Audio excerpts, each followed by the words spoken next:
अरुणाचल में भारतीय सेना ने कर ली है तैयारी। खतरनाक हथियारों से आर्मी हो गई है लैस। अब दुश्मन के घर में घुसकर कहर बरसाएगा भारत।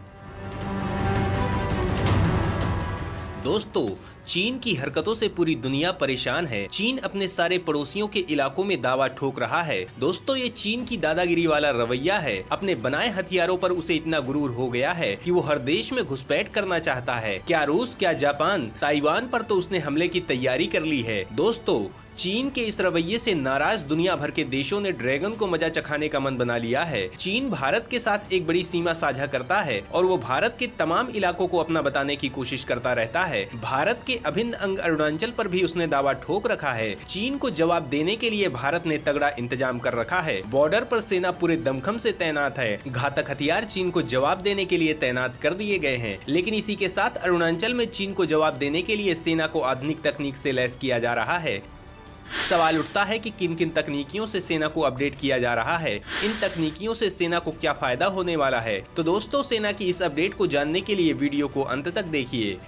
अरुणाचल पर चीनी साजिश को लगा तगड़ा झटका। पीएम मोदी ने सेना को थमा दिया ब्रह्मास्त्र।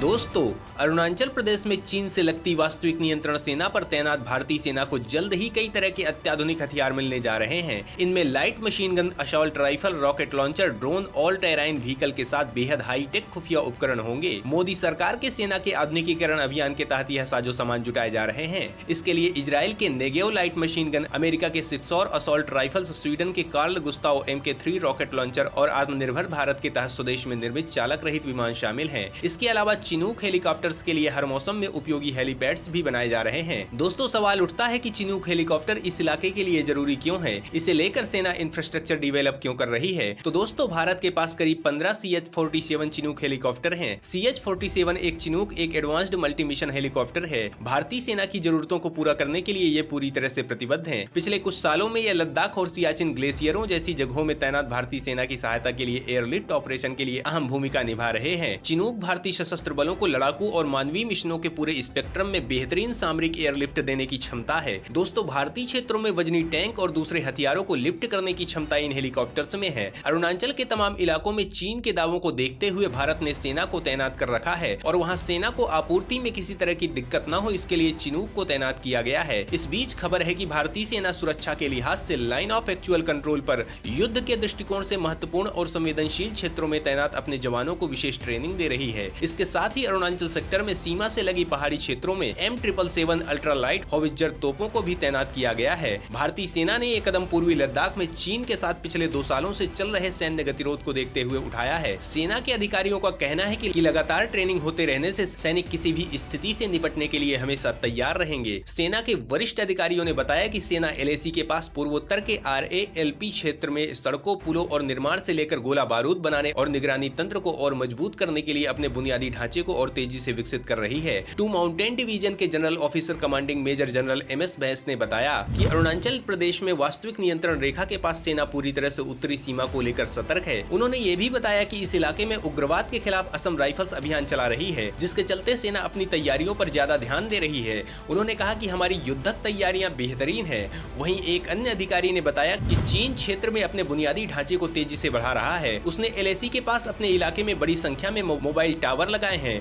सैन्य अधिकारी ने बताया, चीन को देखते हुए हम भी अपने बुनियादी ढांचे को विकसित कर रहे हैं। दोस्तों, एक मोर्चे पर चीन भले ही सेना पीछे हटाने को राजी हुआ है, लेकिन चीन जैसे दुश्मन का भरोसा नहीं किया जा सकता है। इसलिए भारतीय सेना लगातार सीमा पर निर्माण कार्य कर रही है। दोस्तों, केंद्र सरकार ने अरुणाचल प्रदेश में भारत चीन सीमा पर बुनियादी ढांचे के विकास पर ध्यान केंद्रित करना शुरू कर दी है। सरकार ने यहाँ बुनियादी ढांचे के विकास के लिए 6 गुना अधिक धन आवंटित किया है। 2020-21 में 42.87 करोड़ रुपए से बढ़ाकर इसे 2021-22 में 249.12 करोड़ रुपए किया गया है। इसके अलावा लद्दाख बॉर्डर पर भी सेना को नई तकनीकियों से लैस किया गया है। इंफ्रास्ट्रक्चर को बेहद मजबूत बना दिया गया है। सेना को मजबूत बनाने के लिए एक अभियान चलाया जा रहा है, जिससे दुश्मन की छाती फटी जा रही है। चीन को बुखार आ रहा है, जिनपिंग बौखलाए जा रहे हैं।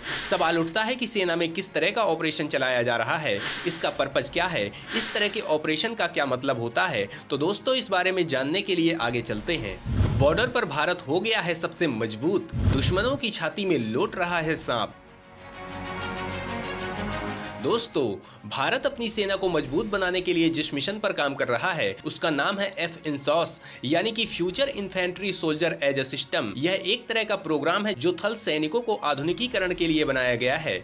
इसमें एक सैनिक की कार्य क्षमता में इजाफा होता है। इस प्रोजेक्ट के तहत सैनिक को हल्के वजन के आधुनिक सिस्टम से लैस किया जाता है। ये हर मौसम में काम करने लायक होते हैं, कम रखरखाव मांगते हैं और किफायती भी पड़ते हैं। अब बड़ा सवाल यह है कि आखिर भारत किन किन क्षमताओं से अपने सैनिकों को लैस करने वाला है, भारतीय सेना कितनी होगी मजबूत। तो दोस्तों, FINSOS सिस्टम के पूरे गियर में कई चीजें शामिल हैं। मसलन AK-203 असॉल्ट राइफल जिसकी रेंज 300 मीटर तक है, इसे रूस के साथ मिलकर अमेठी में बनाया जा रहा है। इसके अलावा ballistic helmet, ballistic goggles, bullet proof jacket भी इसमें शामिल है। ये हेलमेट और जैकेट AK-47 राइफल से दागी गई 9 mm तक की गोली को जवान से बचा लेंगे। FINSOS में सैनिक को राइफल के ऊपर होलोग्राफिक लेंस लगा मिलेगा। इससे 200 मीटर तक की रेंज में मौजूद टारगेट को तेजी से और सटीक निशाने पर लिया जा सकेगा। हेलमेट पर अंधेरे में देख पाने वाले उपकरण लगे होंगे। ये कम रोशनी के समय बड़े काम के साबित होंगे। जवान बिना हाथों का इस्तेमाल किए आपस में संपर्क कर पाए, इसके लिए एडवांस कम्युनिकेशन सिस्टम भी वर्दी में लैस होगा। दोस्तों, इस मिशन के जरिए ही भारत को निपुण माइन से भी लैस किया गया है जो दुश्मन के खेमे में तबाही मचा सकता है। सवाल उठता है कि आखिर ये निपुण माइंस क्या है। तो दोस्तों, ये देश में विकसित बारूदी सुरंग है। यह घुसपैठियों और दुश्मन की सेना को आगे बढ़ने से रोकने के लिए पहली सुरक्षा पंक्ति की तरह काम करती है। इन्हें एंटी पर्सनल माइंस इसलिए कहा जाता है कि इन्हें इंसानों के खिलाफ इस्तेमाल किया जाता है। ये आकार में छोटे होते हैं, इसलिए बड़ी तादाद में बिछाए जा सकते हैं। सीमा सुरक्षा के लिए सेना जरूरत के हिसाब से इसका उपयोग कर सकती है। अगर दुश्मन सेना इस माइंस को पार करने की कोशिश भी करती है तो उसके चीथड़े उड़ने में ज्यादा वक्त नहीं लगता। दोस्तों, दुनिया के तमाम ताकतवर देश अपने देश की सेना को मजबूत करने के लिए इस तरह के मिशन पर काम कर रहे हैं। DRDO अपने देश की सेना को अपडेट करने के लिए इन सारे देशों की स्टडी करता है और उनसे भी घातक हथियारों से अपने देश के जवानों को लैस करता है। ऐसे समय जब दुनिया की कई सेनाएं अपने थल सैनिकों को आधुनिक तकनीक से लैस कर रही हैं, भारत के लिए जवानों को आधुनिक साजो सामान से लैस करना जरूरी था, खासकर तब जबकि जमीन से लगती सीमाओं पर पड़ोसियों से रिश्ते बहुत अच्छे नहीं हैं। ये हथियार प्रणालियां हर मौसम में जवानों की कार्य क्षमता को घटने नहीं देंगी। दोस्तों, DRDO भारतीय सेना को मजबूत करने के लिए रोज नए नए हथियारों का परीक्षण करता रहता है। हाल में ही उसने देश के सबसे घातक टैंक अर्जुन से दुनिया की बेहद खतरनाक मिसाइल ब्रह्मोस को दागकर दुनिया को चौंका दिया था। इतना ही नहीं, वो ब्रह्मोस को अपग्रेड करके नया वर्जन डिवेलप करने वाला है जो बेहद खतरनाक होगा। ब्रह्मोस का करंट वर्जन ही इतना ताकतवर है कि दुनिया के किसी भी मिसाइल डिफेंस सिस्टम में इसे इंटरसेप्ट करने की क्षमता नहीं है। चीन इसी वजह से इस मिसाइल के नाम से कांपता है। भारत अपनी सेना को नए वक्त के हिसाब से अपडेट करने में लगा है। जब चीन जैसा दुश्मन सामने हो तो भारत के लिए ये बेहद जरूरी भी है। आज भारत की सेना दुनिया में दूसरी सबसे बड़ी सेना है। भारत का रक्षा बजट दुनिया भर के देशों के बीच तीसरे नंबर पर है। तो दोस्तों, रणनीतिक लड़ाई और जमीनी लड़ाई दोनों की दमदार तैयारी भारत कर चुका है। चीन जिस भाषा में समझेगा उसे उस भाषा में समझाने के लिए सेना कमर कस चुकी है। जय हिंद।